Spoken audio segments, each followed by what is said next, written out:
Hello, everyone, and welcome back to the PlainTalk English podcast.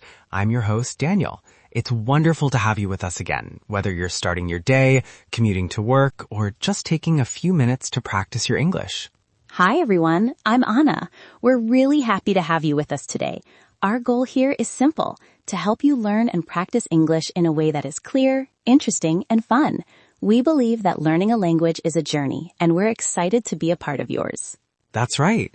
This podcast is for people who want to speak English easily and confidently.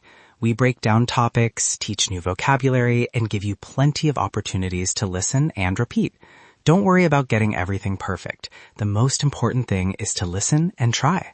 Yes, and in today's episode, we are talking about a very special month. It's the shortest month of the year, but it's packed with history, holidays, and interesting weather patterns all around the world. That's right. Today's topic is February. We're going to explore everything about it, from its unusual length to the celebrations that make it unique. So get comfortable and let's begin our exploration of February. To start, let's cover the basics. February is the second month of the year in the Gregorian calendar, which is the calendar used by most of the world today. It comes after January and before March. If you think about the order of the months, it goes January, February, March, April, and so on. So February is positioned right at the beginning of the year. The most famous fact about February is its length. February is a short month. It is the only month that has fewer than 30 days. Yes, usually February has 28 days. This makes it exactly 4 weeks long in a common year. A common year is any year that is not a leap year. But every 4 years, something special happens. February gets an extra day, and it has 29 days. This is a very important detail to remember about the calendar. That year is called a leap year. The extra day, February 29th, is called a leap day. We have leap years to keep our calendar aligned with the Earth's orbit around the sun.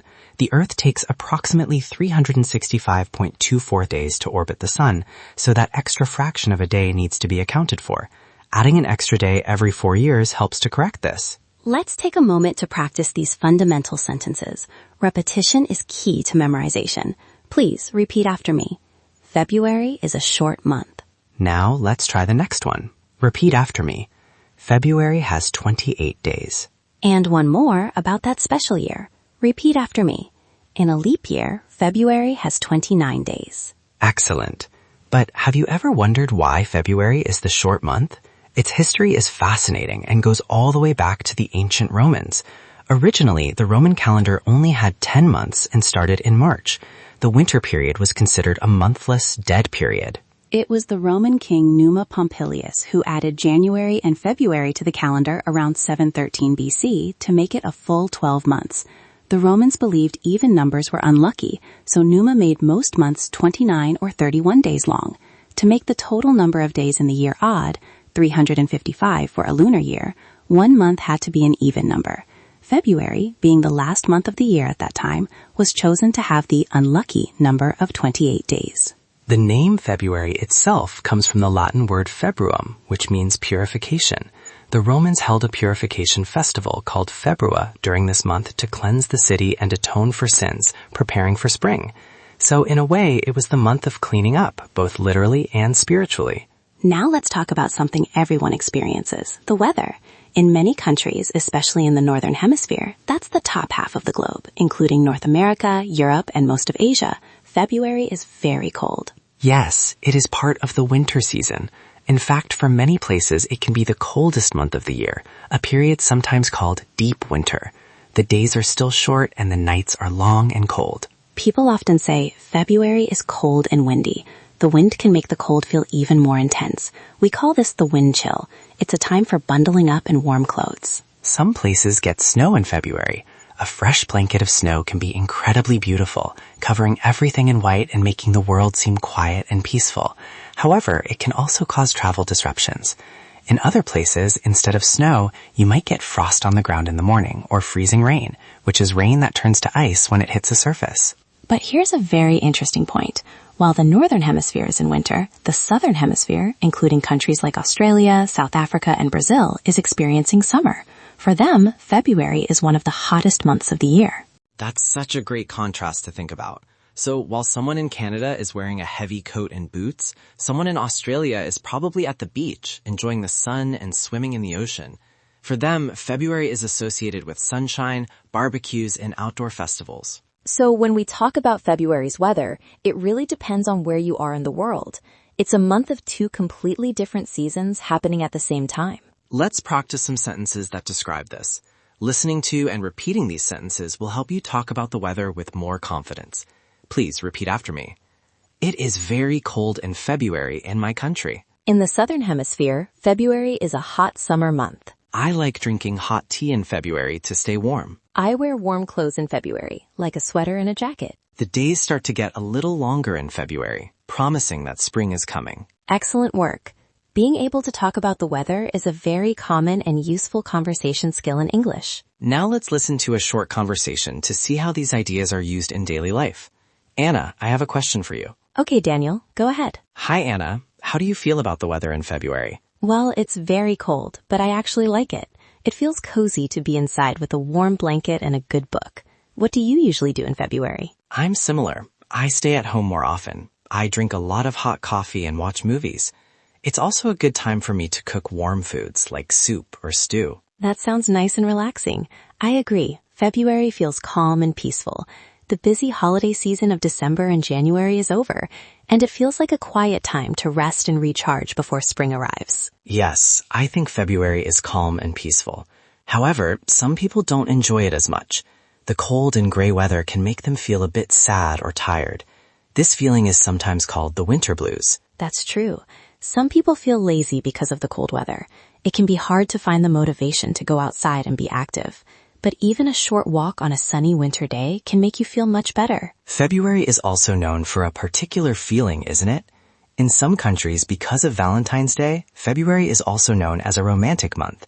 It's a time associated with love, affection, and expressing feelings to the people you care about. It's a month of mixed feelings then. It can be cozy and romantic, or it can feel a bit slow and gloomy. It all depends on your perspective. And of course, the weather. Now let's practice more easy and useful sentences about February. The goal is to make these phrases a natural part of your English vocabulary. Please repeat after me slowly and clearly. February is my favorite month because it is quiet. I feel cold when I go outside in February. February is shorter than all the other months. I enjoy the quiet, snowy evenings in February. Many people make plans for Valentine's Day in February. The amethyst, a beautiful purple stone, is the birthstone for February. In Australia, children are going back to school in February after their summer holidays. Great job. The more you practice these full sentences, the more fluent you will sound. As we mentioned, February is not just about the weather. In some countries, people celebrate very important and fun special days in February. Let's talk about a few of them. The most famous is probably Valentine's Day on February 14th. It's celebrated in many parts of the world as a day of love and affection. People give cards, chocolates, flowers, especially red roses, and other gifts to their romantic partners. The history is linked to a Christian martyr named Saint Valentine. One legend says he secretly married couples against the orders of the Roman Emperor Claudius II. He was eventually caught and executed, but his story became a symbol of love's defiance. Today, it's not just for couples. People also celebrate their friendships and family relationships. Another interesting and rather unusual event is Groundhog Day, celebrated on February 2nd in the United States and Canada. The tradition says that if a groundhog, a small furry animal, comes out of its burrow and sees its shadow, it will be scared and go back inside, meaning there will be 6 more weeks of winter. But if it's a cloudy day and the groundhog does not see its shadow, it means spring will arrive early. The most famous groundhog is Punxsutawney Phil in Pennsylvania. It's more of a fun piece of folklore than a real weather forecast, but it's a beloved tradition. In some years, a massive celebration called Carnival or Mardi Gras happens in February. The date changes because it is linked to Easter. It's a huge festival season celebrated before the Christian period of Lent. Think of the incredible parades in Rio de Janeiro, Brazil, with vibrant costumes, samba music, and giant floats. And in New Orleans, USA, they celebrate Mardi Gras, which is French for Fat Tuesday. It's the final day of celebration before Lent begins. There are parades, music, and people wear masks and costumes.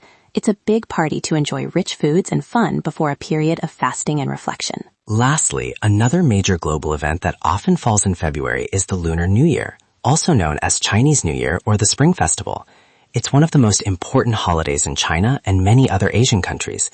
It's a time for family reunions, feasting on special foods, giving children money in red envelopes for good luck, and watching dragon and lion dances.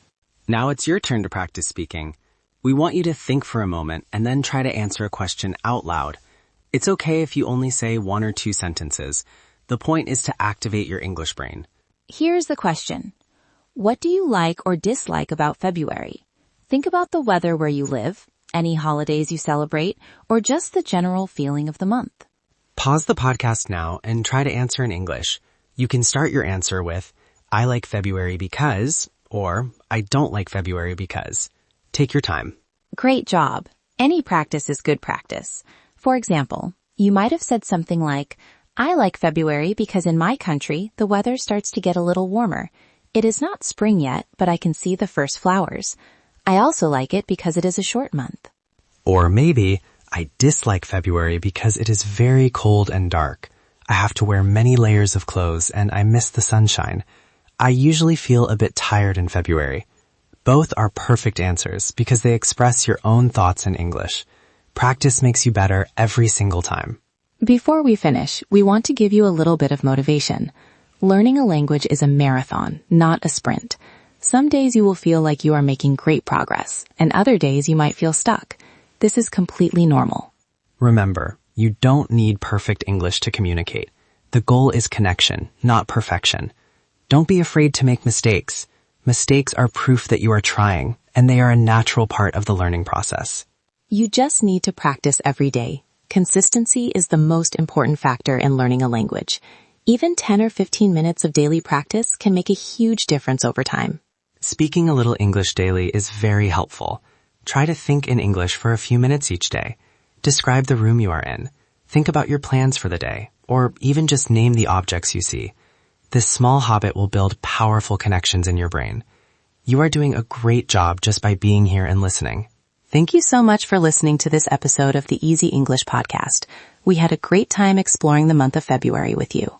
If you liked this episode and found it helpful, please like and subscribe on whatever platform you are using. It helps other learners find our podcast. And please share this podcast with your friends who are also learning English. Learning together can be much more fun and motivating. We look forward to having you with us again. We'll see you in the next episode for another fun topic. Keep practicing and stay curious. Bye.